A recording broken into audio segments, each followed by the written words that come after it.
নেয় আওয়ামী লীগ সরকার কোনোদিন আসে বা অন্য কোনো স্বৈরাচার বাংলাদেশে মানে আবির্ভাব ঘটে, সেক্ষেত্রে আপনারা কিন্তু যদি জেলে চিন্তাই করে তো জেল খাটাই লাগবে, অসুবিধা কি? জেলের ভয় করে তো কোনো লাভ নাই, যে জুলুমের ভয় করে।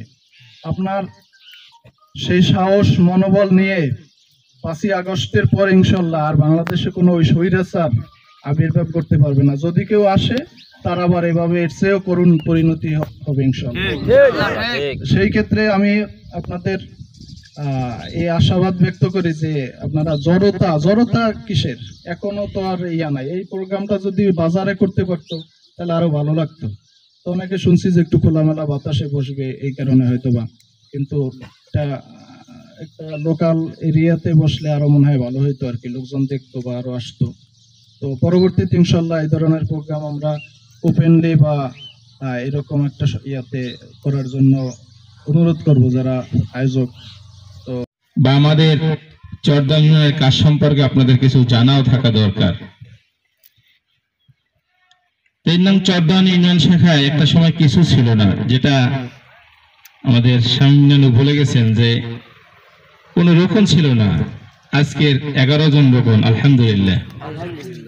হয়তো অনেক মানুষের রোকন বুঝলে যে এত সংখ্যা কম, এটা অনেক সময় অনেক মানুষের ধারণা হতে পারে, কিন্তু 11 জন না, 2 জন থাকলেই এই চরদা ইউনিয়ন জয় করা সম্ভব, ঠিক কিনা?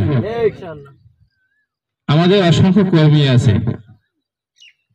প্রত্যেকটা ওয়ার্ডে আমাদের কাজ আছে, আলহামদুলিল্লাহ। প্রত্যেকটা ওয়ার্ডে আমাদের 19 সদস্য বিশিষ্ট একটা কমিটি আমরা দিয়েছি, শুকরিয়া জানার দরকার না? আলহামদুলিল্লাহ। এবার আরো অসংখ্য আমাদের শুভাকাঙ্ক্ষী আছে, সুদী আছে, কর্মী ভাইরা আছে, সহযোগী সমর্থক ভাইরা আমাদের আছে। এখানে যারা উপস্থিত হয়েছি আমরা তো সবাই মুসলমান, তাই না? আমাদের জীবন ব্যবস্থার নাম কি? সবাই একটু বলি। ইসলাম। কোনো সন্দেহ আছে? ইসলাম কি কোনো মানে অপূর্ণাঙ্গ না পূর্ণাঙ্গ?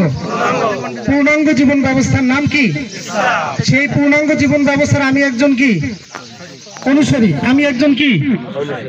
একটু কথা খেয়াল করতে হবে, আমরা তো সবসময় আলোচনা শুনি। পূর্ণাঙ্গ জীবন ব্যবস্থা হচ্ছে ইসলাম। এই ইসলাম পালন করি বিদায় আমার নাম রাখা হয়েছে কি মুসলমান। ইসলাম পালন করি বিদায় আমার নাম রাখা কি হয়েছে মুসলমান। এখন একজন হিন্দু যদি মসজিদে এসে সিজদা দেওয়ার লগে লগে কি সে মুসলমান হয়ে যাবে? যাবে না। যদি 10 টাকা দান করে তাহলে তার কি পড়তে হবে? কালিমা পড়তে হবে। কালিমা পড়ে তারপরে তার কি হইতে হবে? মুসলমান হইতে হবে। আর কালিমা পড়ার মানে কি? কালিমা পড়ার মানে হচ্ছে আমি এই ইসলামকে পূর্ণাঙ্গ জীবন ব্যবস্থা হিসেবে গ্রহণ করে নিলাম, এটাই তো নাকি? তো সুদীপবৃন্দ, আসসালামু আলাইকুম রহমতুল্লাহ। বক্তব্য হয়েছে, আমি কিন্তু আসলে কোনো বক্তব্য দেবো না। আমি কয়েকটা কথা আপনাদেরকে বলতে চাই। আমরা যারা এখানে বসে আছি, আমাদের সমাজে আমরা নামাজ পড়ি না, রোজা রাখছি না, কিন্তু আল্লাহ বলছে যে তোমরা সৎ কাজের আদেশ করো, অসৎ কাজ থেকে। এই আয়াতটা মুখস্থ আছে আপনাদের? এই আয়াতটা সবাই মুখস্থ আমার মনে হয়। তো এখন নামাজ পড়লেন, রোজা রাখলেন, সব কাজ করলেন, কিন্তু আপনাদের এখানে যে চাউল পায় না, চাউল লইয়ে গেছে, এই জানলে চাউল, এটা কি আপনারা জানেন না? জানেন? তো এইটার প্রতিবাদ কি আপনারা করছেন? তাহলে কি আপনি ইমানদার ব্যক্তি হইতে পারলেন? এই নামাজ আমাকে কি তাহলে জান্নাতে নিবে? তাহলে এর জন্য আমাদেরকে প্রতিবাদ করতে হবে, এর জন্য আমাদেরকে ঐক্যবদ্ধ হতে হবে। এটা কি আমরা হইছি আসলে? তাহলে এখন থেকে আমাদের কাজ হলো এই যে 8 নম্বর ওয়ার্ড, আমরা প্রত্যেকটা ওয়ার্ডে, আপনারা কি জানেন না, এই প্রত্যেকটা ওয়ার্ডে আমাদের একজন মেম্বারের, একজন না 2-3 জন আমাদের তালিকা দেওয়া হয়েছে।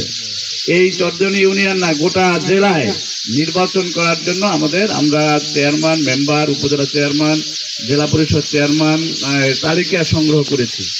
এরপরে এটা আমরা মোটিভেশন করব, আলোচনা পর্যালোচনা করে এটা পরবর্তীতে ঠিক করব। কিন্তু এই ওয়ার্ডে যিনি মেম্বার হবেন, সে কি অন্য ওয়ার্ড থেকে আসবে? তাহলে এই ওয়ার্ডে যে নেতৃত্ব দিবেন, এই লোক আমাদের মাঝে এখানে আছে না নাকি? তাহলে এতক্ষণ যে আমরা সুন্দর কথা শুনলাম, ইলিয়াস ভাই, হাফেজ ইলিয়াস সাহেব যে আমাদের চমৎকার কথা বলছেন, তাই এখন এই ওয়ার্ডে যদি এই যোগ্য সৎ নেতা পেতে হয়, সৎ নেতা পেতে হলে এখন আপনি যদি এই নেতার পিছনে কাজ না করিয়া, আপনি যে নেতৃত্ব না দিয়ে ওই যেদিকে লোক ভারী দেখছেন, আপনি যদি সেদিকে যান, তাহলে কি আসলে আল্লাহর আইন বিজয় হবে? আল্লাহর আইন কি বিজয় হবে? তাহলে ওমর রাদিয়াল্লাহু তাআলা আনহু তিনি দেখেন তো রসুলকে কতল করার জন্য রওনা দিচ্ছে, যিনি অর্থ বিশ্বের খলিফা ছিলেন না? তা আপনাদের দ্বারা আমাদের দ্বারা এই ইউনিয়নের সৎ যোগ্য চেয়ারম্যান, সৎ যোগ্য মেম্বার হওয়া কি সম্ভব না? তা এখন থেকে কি আপনারা প্রস্তুতি নিতে পারেন না? এই যে বললেন যে আমার 10 জন কর্মী আছে, একটা ওয়ার্ডে যদি 10 জন কর্মী থাকে, এর বেশি মেম্বার হওয়ার জন্য আমার মনে হয় প্রয়োজন নাই। 100-150 যদি সহযোগী থাকে, মানুষ আছে 2300, তাহলে কি টাকা দিয়ে কি আমরা তো পান্তা ভাত খাইয়ে ক্যানভাস করতে পারি? তাহলে এখন আপনারা আপনাদের ই করতে হবে যে এখন থেকে কে মেম্বার হবে।